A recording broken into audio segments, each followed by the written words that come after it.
today we are discussing mid term का paper 2023 का। ठीक है, नवंबर मतलब जो तुमसे सीनियर बैच है उनका जो आया था, उनके पेपर नवंबर में हुए थे क्योंकि लेट एडमिशन का टाइम था उनका, तो इसलिए उनके नवंबर में हुआ है। तुम्हारे अभी अक्टूबर में स्टार्टिंग में हो रहे हैं। तो मैक्सिमम मार्क्स कितने मार्क्स का आता है मैंने बताया था 30 मार्क्स का, और टाइम कितना मिलता है तुम्हें 1.5 आवर। तो जो स्टार्टिंग के क्वेश्चन होते हैं वो क्या होते हैं, एमसीक्यू बेस्ड या थ्योरी काइंड ऑफ, वो 2-2 नंबर के 5 क्वेश्चन होते हैं। तो सबसे पहले इन्होंने बोला हुआ है व्हाट आर पैसिव एलिमेंट और व्हाट आर एक्टिव एलिमेंट। तो मैं बता देती हूँ कि तुम्हें लिखना किस तरह से है। सबसे पहले तो क्वेश्चन प्रॉपर ऐसे लिखना है, क्वेश्चन 1 और आंसर 1। ठीक है, इसका आंसर 1 का हमारे पास कौन सा पार्ट है, ए पार्ट है। तो उसमें तुम्हें ब्लैक पेन से, प्रॉपर ब्लैक पेन से हेडिंग डालनी है। ऊपर लिखना है एक्टिव एलिमेंट। अब एक्टिव एलिमेंट की डिफाइन क्या होती है, active elements are those element which provides energy, right, जो हमें एनर्जी देते हैं। यहाँ पे पूरी डिफाइन आ गई। फिर उसके बाद नीचे थोड़ी सी स्पेस छोड़ के लिखना है एग्जाम्पल। एग्जाम्पल में तुम्हें 3 एग्जाम्पल लिखने हैं, लाइक वोल्टेज सोर्स हो गया, बैटरी हो गया, या फिर करंट सोर्स हो गया, ये तुम्हारे पास है। उसके बाद तुम्हें उसका क्या बनाना है, डायग्राम बनाना है। जैसे वोल्टेज सोर्स बनाया तो वोल्टेज सोर्स का डायग्राम, बैटरी है तो बैटरी का डायग्राम, करंट सोर्स है तो करंट सोर्स का डायग्राम। तो तुम ये पूरा सब कुछ लिख के आओगे तो तुम्हें पूरे 2 नंबर मिलेंगे। ठीक है, एक्टिव एलिमेंट पैसिव एलिमेंट की डिफाइन एग्जैक्टली तुम्हें कहाँ से देखनी है, मैंने एक फाइल तुम्हें दी थी मर्ज्ड फाइल करके, उसमें तुम्हारी प्रॉपर डिफाइन है। मैं 1 मिनट, तो अब आ जाओ, एक्टिव एलिमेंट की ये डिफाइन है प्रॉपर, पैसिव एलिमेंट की प्रॉपर ये डिफाइन है। ओके, ये प्रॉपर डिफाइन याद पढ़ लेना। एंड इसके बाद हमारे पास नोड, ब्रांच, लूप, मैश, ये भी डिफाइन है, पढ़ लेना। इसके साथ साथ तुम्हें और कौन कौन से डिफाइन पढ़नी है, active element, passive element, linear, non linear, unilateral और बाइलेटरल, कुछ भी पूछ सकते हैं। चलो, फर्स्ट क्वेश्चन हो गया 2 मार्क्स का। अब आ जाते हैं हम सेकंड क्वेश्चन पे। सेकंड क्वेश्चन में ये भी 2 मार्क्स का है, सिंपल, ये एसी सर्किट पे बेस्ड है। देखो इन्होंने क्या बोला हुआ है इसमें, क्वेश्चन ध्यान से पढ़ना। इन्होंने बोला हुआ है 100 वॉट लैम्प, जो जो चीज़ें दी हुई हैं वो साथ के साथ लिखते चलो। 100 वॉट लैम्प मतलब पावर कितना है, 100 वॉट है। और 250 वोल्ट लैम्प, वोल्टेज कितनी है, 250 वोल्ट है, is connected in a series with 100 what lamp and 200 volt lamp. तो इससे क्या पता लग रहा है कि हमारे पास 2 लैम्प हैं। ये लैम्प 1 की स्पेसिफिकेशन है और दूसरे लैम्प कितना पावर कंज्यूम कर रहा है, 100 वॉट और 250 वोल्ट। ये लैम्प 2 की स्पेसिफिकेशन है और वोल्टेज कितनी दी हुई है, 250 वोल्ट। तो अगर मैं डायग्राम बनाऊं तो ये मेरा लैम्प है, लैम्प को इस तरह से बनाते हैं या बल्ब को इस तरह से बनाते हैं। 2 लैम्प हैं, दोनों ही इन्होंने बोला हुआ है सीरीज में कनेक्टेड है, सीरीज में कनेक्ट कर दिए। बैटरी कितनी दी हुई है, 250 वोल्ट है तो 250 वोल्ट यहाँ पे लिख दी। अब ये जो लैम्प 1 है ये कितनी पावर कंज्यूम कर रहा है, 100 वॉट, ये भी कितनी पावर कंज्यूम कर रहा है, 100 वॉट, राइट। जो पहले वाला लैम्प है वो कितनी वोल्टेज ले रहा है, 1 मिनट, 100 वॉट 250 लैम्प, 250 तो नहीं हो सकता क्योंकि टोटल वोल्टेज इन्होंने 250 दी हुई है वंस, ये 250 नहीं होगा, ये 50 होगा क्योंकि 250 तो तुम टोटल ही वोल्ट दे रहे हो। तो 50 वोल्ट ये है, 100 वोल्ट ये, 200 वोल्ट ये है। Calculate the circuit current voltage across each lamp, assume the lamp resistance to be remain unaltered। 1 second, third question है, सेकंड क्वेश्चन अभी छोड़ दो फॉर द वाइल, क्योंकि कुछ क्वेश्चन में एरर है, कुछ क्वेश्चन में मिस्टेक है ये।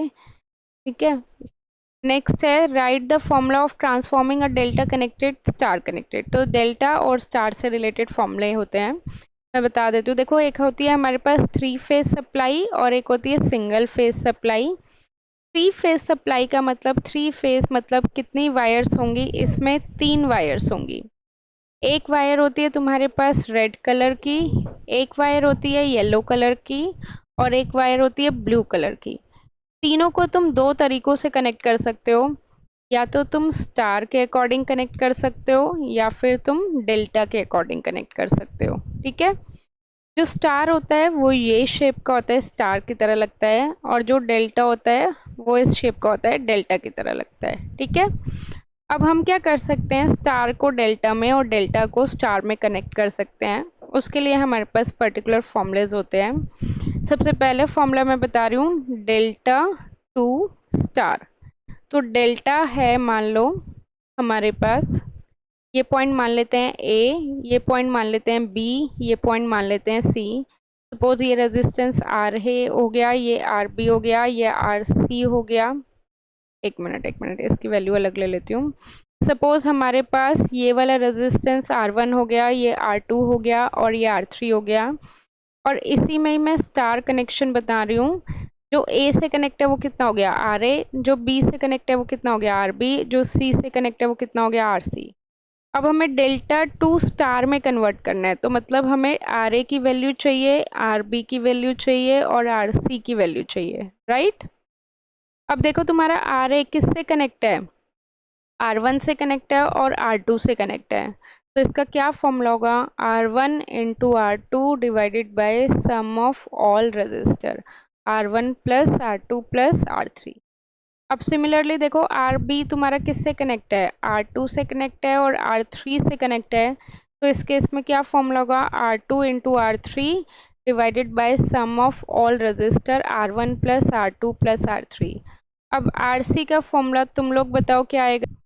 अब इसके बाद ये हो गया हमारा डेल्टा टू स्टार। इसके बाद हमें क्या पढ़ना है, स्टार टू डेल्टा। अब स्टार टू डेल्टा के लिए हमें किसकी वैल्यू चाहिए, R1 की वैल्यू चाहिए, R2 की वैल्यू चाहिए और R3 की वैल्यू चाहिए। तो ध्यान से देखो, R1 तुम्हारा किससे कनेक्ट है, RA और RC से। तो इसका क्या फॉर्मूला होगा, RA plus RC plus RA into RC divided by वो रेजिस्टेंस जो रह गया, कौन सा रह गया, RB। ठीक है, इसी तरह R2 कैसे कनेक्ट है, A से और B से। तो ये कितना हो जाएगा, RA plus RB plus RA into RB divided by जो रह गया RC। अब R3 का फॉर्मूला तुम लोग बताओ। इसके बाद तुमसे पूछा हुआ है, define the term frequency, phase and phase difference, time period and RMS value. तो इसकी सारी प्रॉपर मैं डिफाइन यहाँ पे बता देती हूँ कैसे लिख। तो frequency is the number of periods या फिर नंबर ऑफ साइकिल्स पर सेकेंड। एक साइकिल बना के दिखा देना, एक साइकिल में कंप्लीट पॉजिटिव और नेगेटिव होता है। फ्रीक्वेंसी की यूनिट होती है हर्ट्स और फ्रीक्वेंसी का फॉर्मूला होता है 1/टाइम। जनरली हम इंडिया में कितने यूज करते हैं, 50 हर्ट्स। तो इस तरह से पूछा हो तो ये सारी चीजें तुम्हें मेंशन करके आनी है। नेक्स्ट इन्होंने क्या पूछा था, टाइम पीरियड। तो time period is the time taken for cycle for wave complete one cycle. ठीक है, कि बेसिकली एक साइकिल तुम्हारा कितना टाइम ले रही है कंप्लीट होने में, that is known as time period. समझ गए कि एक साइकिल कंप्लीट कब मानी जाती है, जब वो पॉजिटिव भी हो और नेगेटिव भी हो। तो ये कंप्लीट साइकिल है कि एक साइकिल को कंप्लीट होने में कितना टाइम लग रहा है, वो क्या होगा, time period. Time period is denoted by T और इसकी जो स्टैंडर्ड यूनिट होती है वो क्या होती है, सेकेंड्स। तुम यहाँ पे ऐसे स्टैंडर्ड इक्वेशन भी लिख के दिखा सकते हो, that v is equal to max sine of omega T, जिसमें एक्स एक्सिस पे क्या है, ये ओमेगा टी है। इसी तरह यहाँ पे भी लिख के दिखा सकते हो कि हमारे पास एक होता है omega, omega is the angular frequency. तो angular frequency is equal to by F. तो ऐसे मत सोचना जो बोला हुआ है तुम्हें बीटेक में वही लिख के दिखाना है, नहीं, जो उससे रिलेटेड जो भी कुछ तुम्हें पता है वो सारी चीज तुम्हें लिख के दिखानी है। ठीक है, अब इसके बाद आ जाओ, तुमसे क्या पूछा हुआ है, फेज। फेज पूछा हुआ ना, तो फेज की डिफाइन क्या होगी, जैसे हमारे पास एक वेव फॉर्म है, राइट। सबसे पहले तो एक वेव फॉर्म बनानी है कंप्लीट। तो phase is a position of a wave at a point in time on a waveform cycle. अब देखो फेज क्या होता है, जैसे अगर वोल्टेज रेजिस्टिव लोड है, आगे पढ़ोगे तुम, अगर रेजिस्टिव लोड है तो वोल्टेज और करंट का फेज क्या होता है, सेम होता है, हमेशा सेम होता है। ये पूरा फेजर डायग्राम में बताऊंगी मैं कि कैसे होता है, बट अभी के लिए फेज ये है, ठीक है। और फेज ये किस में मेजर करते हैं, या पूरा तो, या तो ये 0 से लेकर 360 डिग्री तक होता है। जैसे यहाँ पे 0, साइकिल अपनी चेंज कब हो रही है 180 डिग्री पे, और साइकिल कंप्लीट कब होती है 360 डिग्री पे। अगर इसी चीज़ को मैं पाई की फॉर्म में लिखूँ तो 0 यहाँ पे क्या आ जाएगा पाई, और यहाँ पे क्या आ जाएगा 2 पाई, ठीक है। अब और डिटेल में बताऊँ तो फेज के बारे में, देखो हमारे पास 3 टाइप्स के लोड होते हैं। एक होता है हमारे पास रेजिस्टिव लोड, एक होता है हमारे पास इंडक्टिव लोड, और एक होता है हमारे पास capacitive load. Okay, resistive load के केस में current and voltage are in same phase, वो हमें क्या होता है सेम फेज में। सेम फेज का मतलब क्या है कि अगर वोल्टेज तुम्हारी एक्स एक्सिस पे होगी तो करंट भी कहाँ पे होगी, एक्स एक्सिस पे ही होगी। बट इंडक्टिव के केस में हमेशा क्या होता है, current lags voltage by an angle of 90 डिग्री। इसका मतलब क्या है, वोल्टेज तो हमेशा स्टैंडर्ड एक्स एक्सिस पे रहती है, करंट लैग कर रहा है, लैग कर रहा है तो कहाँ होगा, पीछे होगा, मतलब लैग कर रहा है 90 डिग्री से। कैपेसिटिव के केस में क्या होता है, current voltage by an angle of 90 degree. तो वोल्टेज अगेन एक्स एक्सिस पे ही है, करंट लीड कर रहा है, तो इस केस में करंट कहाँ बनेगा, ऊपर बनेगा, तो दैट इज 90 डिग्री। अब इसको याद करने का भी मैं बेस्ट तरीका बता देती हूँ। वर्ड सुना हुआ है सिविल, सुना हुआ है ना, सिविल कॉमन वर्ड है। तो C stands for capacitor. Capacitor के केस में करंट पहले आ रहा है ना, वोल्टेज बाद में आ रहा है, तो इसका मतलब करंट लीड कर रहा है। और अगर कैपेसिटर के केस में करंट लीड कर रहा है तो वोल्टेज के, इंडक्टर के केस में हमेशा लैग करेगा, ये दोनों उल्टा चलते हैं। कैपेसिटर के केस में करंट लीड कर रहा है और इंडक्टर के केस में करंट क्या कर रहा है, लैग कर रहा है। Got it. नेक्स्ट आ जाता है तुम्हारे पास जो इन्होंने पूछा हुआ है, दैट इज फेज डिफरेंस।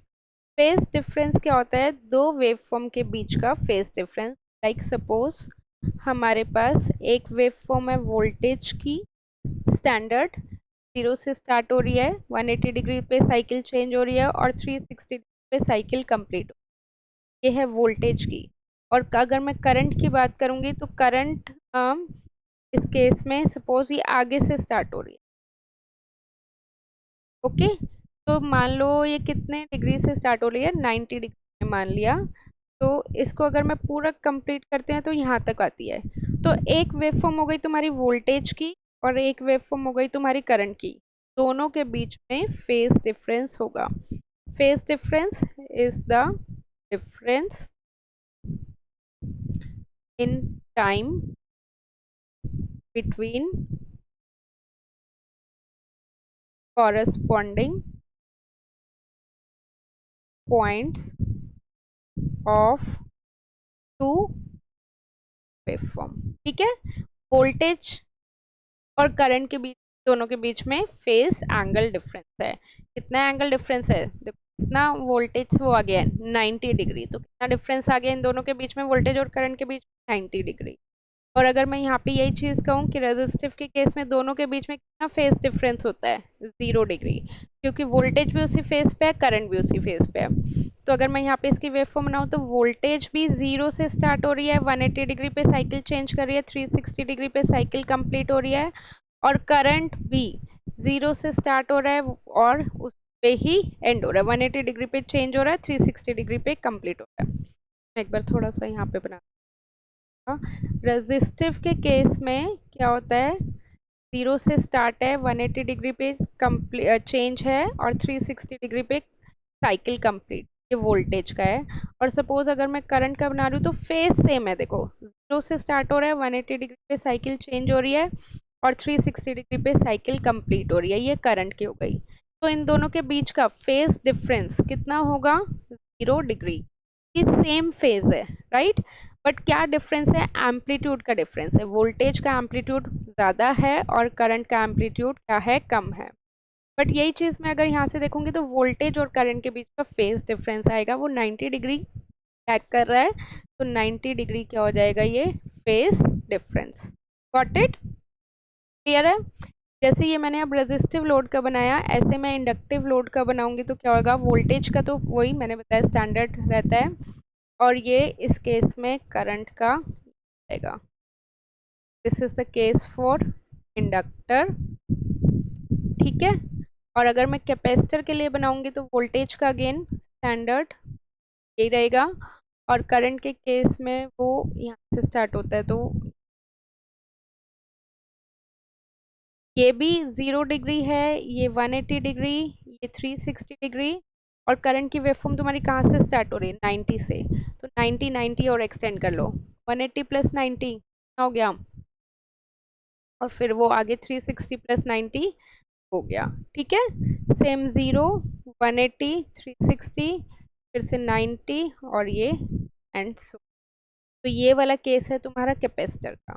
जैसे मैंने ये जो चीज़ बताई है ये फेजर डायग्राम कहलाता है, और जो मैंने ये तीनों चीज़ बताई है तीनों केस के लिए, इसे हम क्या बोलते हैं? वेवफॉर्म। क्या बोलते हैं? बोलो। वेवफॉर्म। सकते हैं तुमसे, जैसे ये 270 हो गया, 70 हो गया एंड सो। समझ गए? इंडक्टर के केस में देखो याद कैसे करना है, करंट नीचे से शुरू हो रही, राइट, और कैपेसिटर के केस में करंट तुम्हारी ऊपर से शुरू। ये वोल्टेज, वोल्टेज हमेशा 0 से शुरू होएगा, 180 डिग्री पे साइकिल चेंज होएगी और 360 डिग्री पे साइकिल कंप्लीट होगी। उसके बाद obtain form factor. Form factor की मैंने डिफाइन बताई थी, पीक फैक्टर की भी बताई थी। बोला था ना कि फैक्टर फॉर्म फैक्टर डायरेक्ट पूछते हैं, और के साथ obtain the RMS value and average of the half wave sinusoidal voltage waveform। तो वैसे तो इन्होंने टेक्निकली तो डेरिवेशन पूछ रखी है RMS वैल्यू की और एवरेज वैल्यू की, बट ये 2 मार्क्स का ही क्वेश्चन है, तो तुम इसमें सिर्फ फॉर्मूला भी लिख के आ सकते हो, ठीक है। तो बताओगे मुझे क्या थी फॉर्म फैक्टर की डेफिनेशन? बताओ। अब इसमें देखो हमारे पास फॉर्म फैक्टर की डेफिनेशन आरएमएस बाय एवरेज, तो इसमें तुम्हें पूरा सॉल्व करके दिखाना है। ये पूरे ऊपर डिफाइन, ये नहीं कि डिफाइन बोलिए तो डिफाइन डिफाइन लिख के आ गए, नहीं, पूरा ऐसे सॉल्व करके दिखाना है। अब वी आर एम एस कितना है तुम्हारे पास? मैंने बताया था वी मैक्स बाय रूट, और वी एवरेज कितना होता है? 2 मैक्स बाय पाई, ठीक है। मैक्स से वी मैक्स कट गया तो वैल्यू क्या आएगी? 1.11। इसी तरह इसकी वैल्यू डालोगे तो 1.41, राइट। अब ये है एवरेज वैल्यू का और ये है आरएमएस वैल्यू का फॉर्मूला, डायरेक्ट फॉर्मूला। बट एक चीज, हाँ एक चीज शायद हाफ, क्या पूछा हुआ है?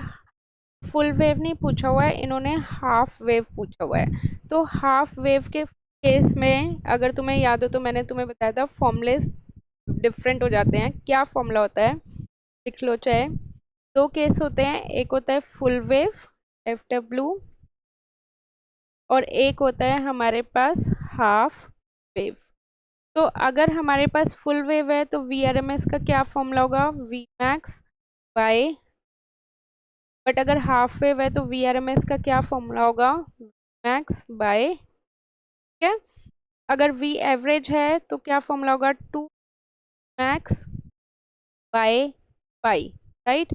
और अगर हाफ वेव है तो वी एवरेज का क्या फॉर्मूला होगा? V max by pi.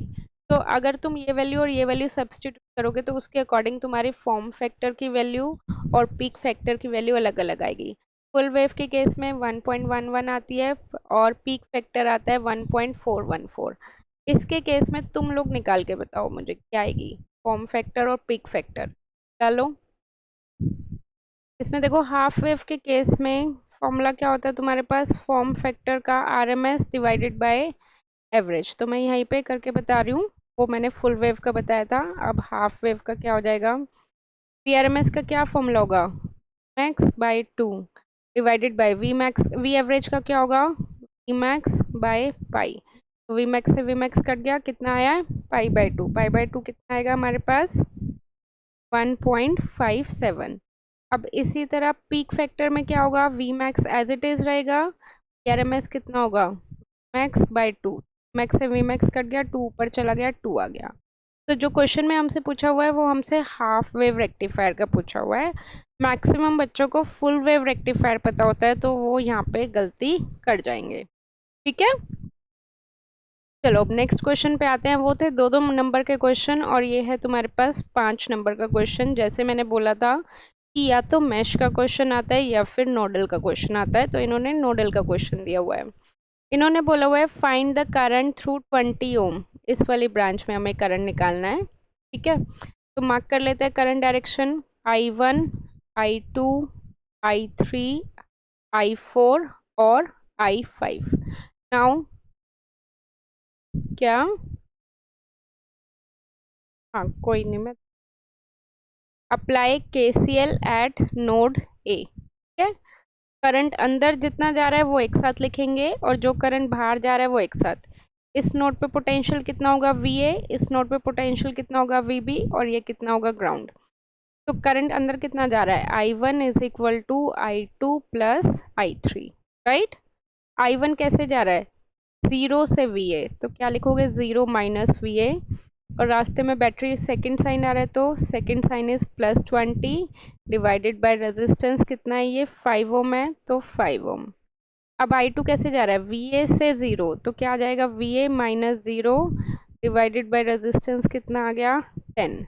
I3 कैसे जा रहा है, VA से VB, कितना हो जाएगा VA minus VB divided by कितना दिया हुआ है ये, चलो मैं रैंडमली 15 मान लेती हूँ, 15। ठीक है, एक वे 10 है, अच्छा 10। अब उसके बाद अप्लाई पूरा ऐसे लिखना है प्रॉपर, ठीक है, कुछ भी ऐसे मिस नहीं करना। Apply KCL at node B, तो उसमें क्या हो जाएगा I3 is equal to I4 plus I5। I3 again same रहेगा, कैसे जा रहा है VA से VB, तो VA minus VB by 10। I4 कैसे जा रहा है VB से 0, तो VB माइनस 0 बाई 20 सॉरी। और I5 करंट सोर्स है, तो मैंने बताया था अगर दिया भी करंट है और हमें चाहिए भी करंट, तो उसे हम V बाई R की फॉर्म में कन्वर्ट नहीं करेंगे। I5 की डायरेक्शन और 4 एम्पियर की डायरेक्शन क्या है, अपोजिट है, तो यहाँ पे कितना आ जाएगा हमारे पास -4 एम्पियर, तो I5 को -4। अब देखो इसको फर्दर सॉल्व करने में थोड़े से बच्चों को दिक्कत आती है, तो कुछ मत करो, कैलकुलेटर लो और कैलकुलेटर से सॉल्व करो। ठीक है, अब इसको देखो कैलकुलेटर से कैसे सॉल्व करना है, VA बाई 10 लिख लेना plus VA by 10 minus VB by 10। Okay, अलग अलग कर लेना सबको, वो इजी रहेगा। माइनस VA बाई 5, LCM के चक्कर में रहोगे तो गड़बड़ हो जाएगी, 20/5 कर लिया सबको अलग अलग। VA की टर्म्स एक साथ ले लो, VB की टर्म्स एक साथ ले लो और कांस्टेंट को राइट हैंड साइड भेज दो, भेज दोगे, दोनों इक्वेशन ऐसे आ जाएगी। अब देखो मैं एक रैंडमली एग्जांपल ले रही हूँ कि मान लो तुम्हारे पास आ गया VA by 25 plus VB by, आया नहीं है, मैं रैंडमली ले रही हूँ 20, और ये आ गया 4। तो उस केस में तुम्हें क्या करना है, इसको मत सॉल्व करना, 1/25 कैलकुलेटर से करना, पॉइंट में आ जाएगा VA। 1/20 कैलकुलेटर से सॉल्व करना, पॉइंट में आ जाएगा VB इज इक्वल टू 4। इसी तरह तुम्हारी दूसरी इक्वेशन भी ऐसे पॉइंट्स की फॉर्म में आ जाएगी इक्वल टू कांस्टेंट जो भी है 10। फिर इसको तुम कैलकुलेटर में डालना, 2 वेरिएबल 2 इक्वेशन, यहाँ से ऐसे सॉल्व हो जाएगा। इस तरीके से करके देखना, ज़्यादा इजी रहेगा इंस्टेड ऑफ टेकिंग LCM, वो ज़्यादा टाइम कंज्यूमिंग है। ओके, नेक्स्ट थ्योरम है थेवेनिन थ्योरम। मैंने बोला था थेवेनिन थ्योरम इम्पॉर्टेंट है। थेवेनिन नॉर्टन सुपरपोजिशन और मैक्सिमम पावर, इनमें से एक क्वेश्चन तो पक्का आएगा ही आएगा, 2 आ जाए तो अलग ज़्यादा मतलब ठीक है, एक तो 100% आएगा ही आएगा। अब इन्होंने वही बोला हुआ है RL कितना है 8 ओम है, तो फर्स्ट स्टेप में हम क्या करते हैं, RL को ओपन सर्किट, प्रॉपर ऐसे सब कुछ लिख के आना है, हवा हवा में नहीं लिखना। Step number 1 open circuit RL, ठीक है, कुछ भी शॉर्टकट नहीं चलेगा पेपर में। मार्क्स कटेंगे अगर तुम कुछ भी शॉर्टकट की फॉर्म में लिख के आओगे तो। कर दिया स्टेप नंबर 1, लिख के आना है ऐसे। उसके बाद अगेन लिखो step number 2, calculate Thevenin voltage, मतलब VAB। तो यहाँ पे मार्क कर लो VAB। तो VAB किसके इक्वल होगा? वही तुम A पे खड़े और कहाँ जाना है? B पे। A से कहाँ गए? C से कहाँ गए? D, और D से कहाँ गए? B। यहाँ पे ओपन सर्किट है 0, ये भी ओपन सर्किट है 0। VCD कितना होगा? ICD into RCD। RCD ये कितना है? 10 है। ठीक है, अब हमें ICD निकालना है। तुम कैसे जा रहे हो? C से D, तो करंट भी कैसे जाएगा? C से D। दो मैश, दो वेरिएबल, दो इक्वेशन। एक मिनट, 3 3 6 5। तो फर्स्ट मैश की इक्वेशन क्या हो जाएगी? -3I1 -6I1 -I2 +12 is equal to 0। Second mesh की हो जाएगी -3I2 -10I2 -5I2 -6I2 -I1 is equal to 0। तो ICD तुम्हारा I2 के इक्वल है। I2 की वैल्यू मैश कैलकुलेटर से सॉल्व करना, आंसर आ जाएगा I2 का, और I2 की वैल्यू यहाँ पे सब्सटीट्यूट कर देना। स्टेप नंबर 2 भी हो गया। नेक्स्ट है स्टेप नंबर 3। स्टेप नंबर 3 में कैलकुलेट थेवेनिन रेजिस्टेंस, मतलब RTH निकालना है। तो वोल्टेज सोर्स को शॉर्ट करा, करंट सोर्स को ओपन करते हैं, वो है नहीं, कोई बात नहीं, छोड़ दो एज इट इज। ये 7 है, 3 है, 6 है, 3 है, 5 है, और ये 10 है। तो तुम कहाँ पे खड़े हो? A पे। जाना कहाँ पे है? B पे। तो कहाँ से शुरुआत करें? जो सबसे दूर है, 3। 3 और 6 पैरेलल में कंबाइन होके 3 पैरेलल 6, राइट। उसके बाद एक सिंगल रेजिस्टेंस बन गया, ये 3 5। अब ये तीनों क्या हो जाएंगे सीरीज में? तो क्या आएगा? 3 पैरेलल 6 प्लस 5 प्लस 3। इसको कंबाइन करके एक सिंगल रेजिस्टेंस बन गया। ठीक है, अब उसके बाद ये 10 क्या हो जाएगा? एक मिनट, 3 पैरेलल 6, हाँ, 10 उसके साथ क्या हो जाएगा पैरेलल में? एक मिनट, ये ऐसे बनेगा, 10 उसके साथ पैरेलल में, और फिर कंबाइन होके लास्ट में 7 सीरीज में। तो ये कितना हो जाएगा? 3 इंटू 6 डिवाइडेड बाई 3 प्लस 6, 18/9, कितना हो गया? 2। तो 2 प्लस 3 प्लस 5 कितना हो गया? 10। 10 और 10 यहाँ पे फाइनली सॉल्व करके कितना आ गया? 10 आ गया। 10 और 10 पैरेलल में कितना हो गया? 5, और 5 प्लस 7 कितना हो गया? 12। तो RTH की वैल्यू कितनी आएगी तुम्हारे पास? 12 ओम। लास्ट में करंट निकालनी है, VTH। क्या फॉर्मूला होता है करंट का? I is equal to VTH divided by RTH plus RL। VTH भी निकाल लिया, RTH भी निकाल लिया, RL गिवन है, करंट आ जाएगा। लास्ट में ये सर्किट जरूर जरूर बना के आना, VTH, RTH और RL का। ठीक है, देखो इसमें क्या बोला हुआ है, find current in superposition theorem. तो थ्योरम पे बेस तुम्हारे 2 क्वेश्चन आए हुए हैं, 5-5 नंबर के, 10 नंबर के। तो फर्स्ट स्टेप में तुम क्या करोगे? फर्स्ट सोर्स लोगे। मैंने बताया था ना, एक टाइम पे एक ही सोर्स रहेगा, बाकी जितने सोर्सेज है वो सारे हट जाएंगे। एक म्यान में एक ही तलवार रहती है ना, या एक टाइम पे एक ही हथियार बनता है। तो ये वाला वोल्टेज सोर्स हटा देंगे, वोल्टेज सोर्स को शॉर्ट करते हैं। यहाँ पे हम करंट मार्क कर लेते हैं I डैश।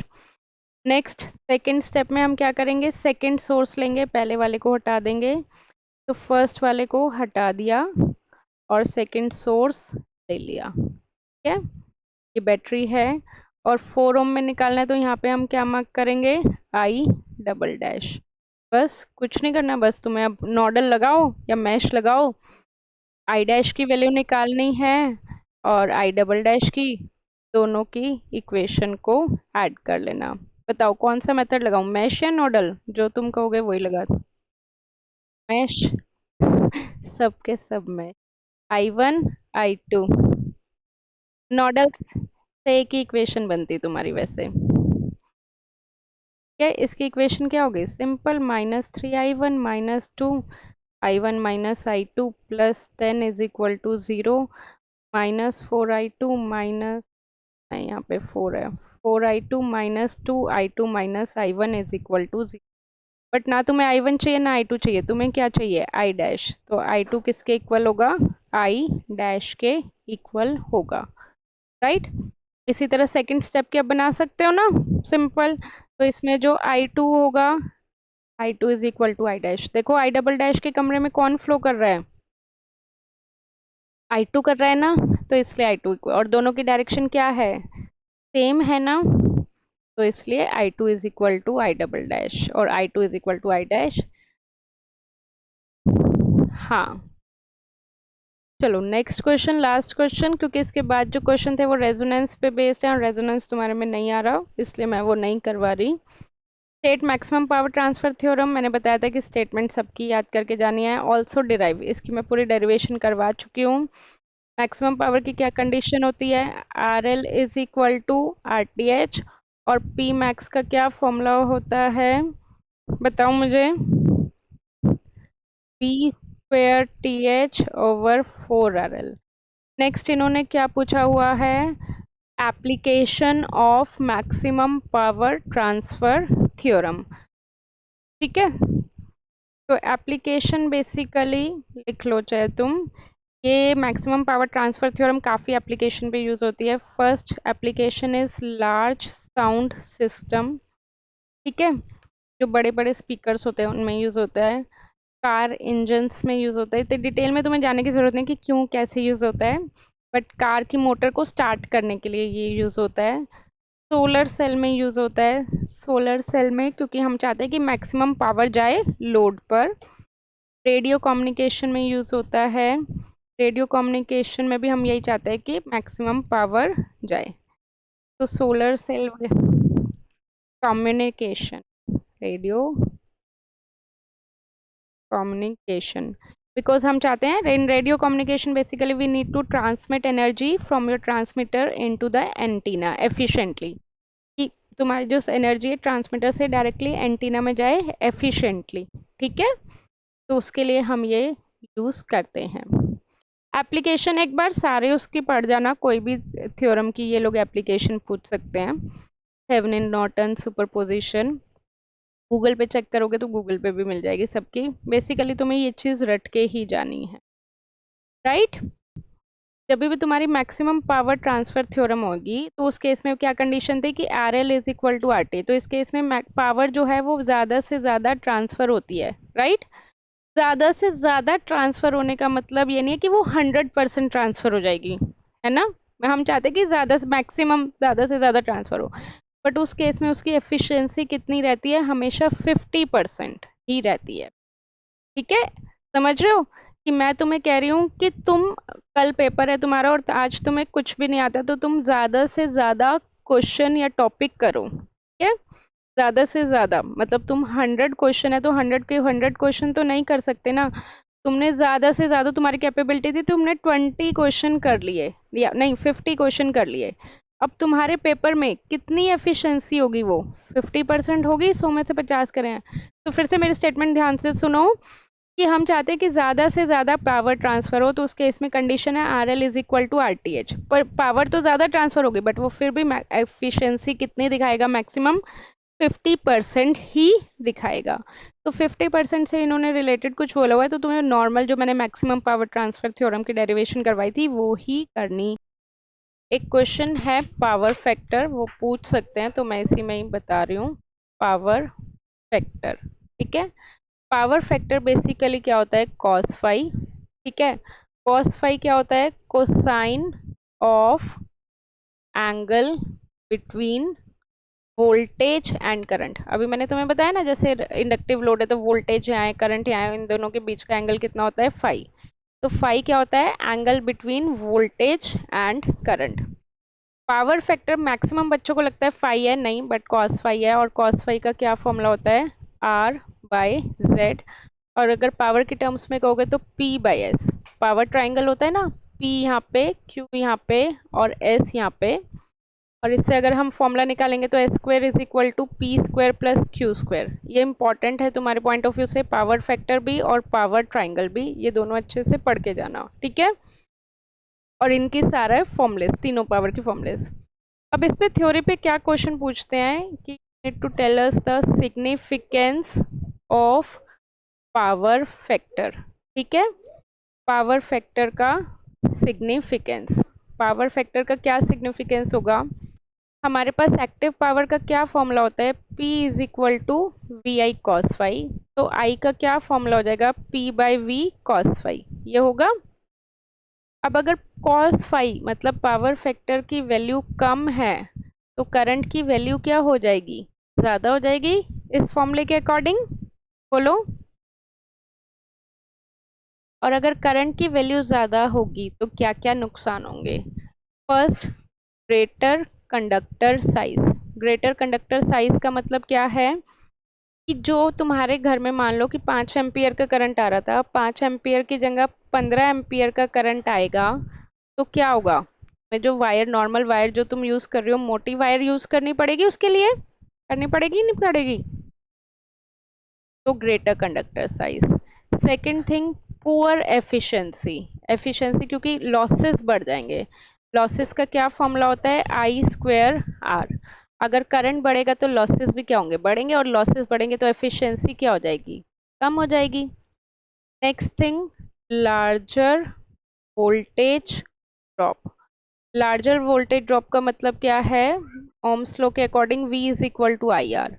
तो अगर करंट बढ़ेगा तो वोल्टेज भी बढ़ेगी, तो मतलब जिस डिवाइस जो तुम्हारा कम वोल्टेज ले रहा था वो वोल्टेज भी अब ज़्यादा लेगा।